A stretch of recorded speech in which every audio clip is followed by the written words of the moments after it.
Hi, I'm Gemma Gaudette, host of Idaho Matters here at Boise State Public Radio. You know that feeling when you're driving through the middle of nowhere here in Idaho, but you still get NPR on the dial? That's not just luck. That's actually public radio doing its job. It's bringing you real news, local stories, and smart conversations no matter where you are. If that matters to you, please donate. Go to boisestatepublicradio.org/funding. From Boise State Public Radio, this is The Connector. It's Idaho's Daily News. Good morning. I'm George Prentice. Big news at Boise City Hall last night as the Boise City Council takes up a vote on whether to make the pride flag an official flag for the city of Boise. We've got team coverage on that. Plus, we will tell you how a local health district board is considering to no longer offer COVID vaccines. And you'll want to hear today's forecast. It is Wednesday, the 7th of May, 2025, and here come today's stories. Last night, the Boise City Council voted 5-1 to adopt the LGBTQ plus flag as an official city banner. The measure coming after Mayor Lauren McLean received a threatening letter from the Idaho Attorney General urging her to comply with House Bill 96, a new state law prohibiting non-official flags from being flown on government property. In response, the mayor pointed out that the law did not come with penalties and announced the council would consider a proclamation during last night's meeting that to recognize the rainbow flag as official. Julie Lucata was there. About 100 people gathered outside City Hall ahead of the meeting, cheering when cars passed and honked. Most were there to support keeping the pride flag up, like Boise resident Sandy Tregarthen. I'm here to just make sure that people feel supported. Regardless of who you are, you should feel supported and appreciated and welcome here in Boise. A couple dozen counter-protesters held American flags and signs with messages like "Law and order must prevail." Bob Coggins said he felt excluded by the LGBTQ plus colors. We're not trying to disclude them. We're just saying that we are proudful of being heterosexuals. I'm not over confronting, waving it in their face.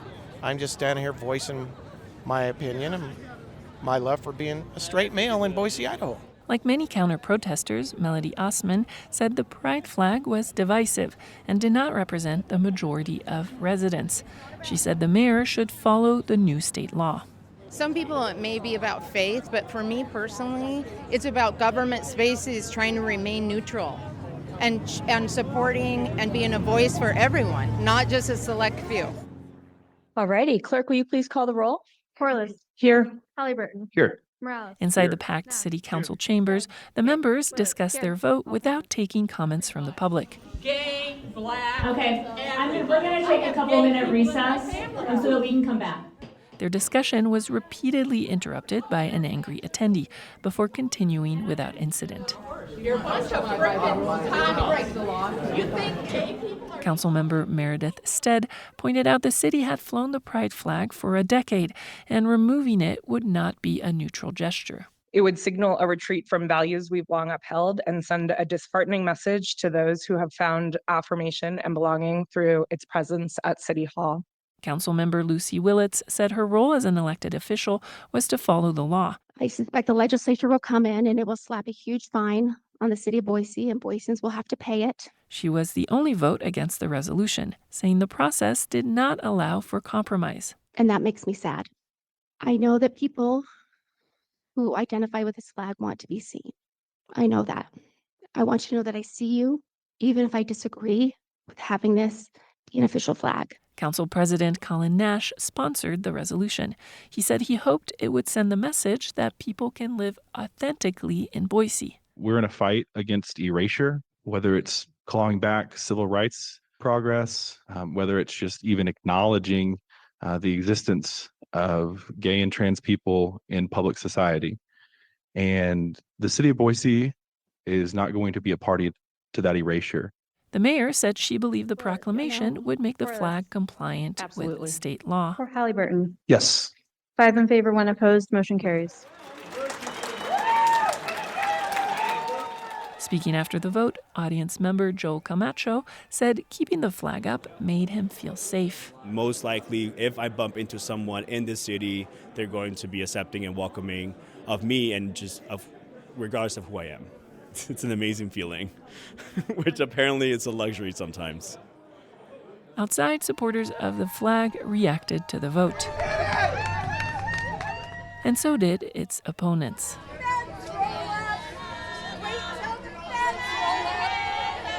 Julie Duqueta, Boise State Public Radio News.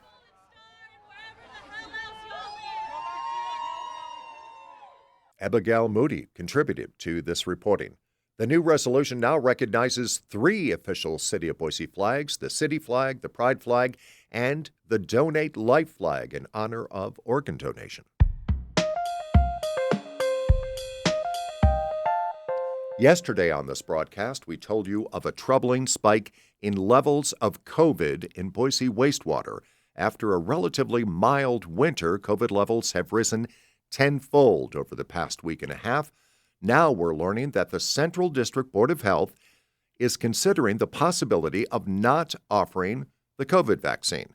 The item will be on the agenda for this Friday's session of the Central District Board of Health. The board is expected to hear from healthcare providers at the health district. We should note that the meeting also allows for public comment. Written comment is being accepted in advance. That must be received by Thursday morning. In-person testimony is being allowed. Again, that meeting at the Boise office of Central District Health Friday morning at 10 a.m. Josh Smith is over at the National Weather Service office in Boise. Hi, Josh. Good morning, George. Talk to us about the conditions across our region, the conditions that are dominating the environment right now. Right now, we're looking at temperatures in the upper 70s, low 80s, because we're underneath this high pressure just to our south. It's going to be nice and a little bit above normal for the next couple of days. So talk to us about the big warm-up beyond that as we look toward the weekend. Yeah, so as we head into Mother's Day weekend, we'll be seeing temperatures climb steadily, peaking out around Saturday at or around 90 degrees, 92 degrees, which is pretty warm for this time of year. And it'll be nice. Conditions will be warm. We won't be seeing much wind until early next week. So talk to us about that. What's going to happen next week? So we're going to see another low-pressure system coming in probably as early as Sunday, but most likely going to be here Monday and Tuesday. So we're going to look for a big change in the temperatures and dry conditions. So we'll be hitting 90s here on Saturday. By Tuesday, our high temperatures will be in like the mid-50s.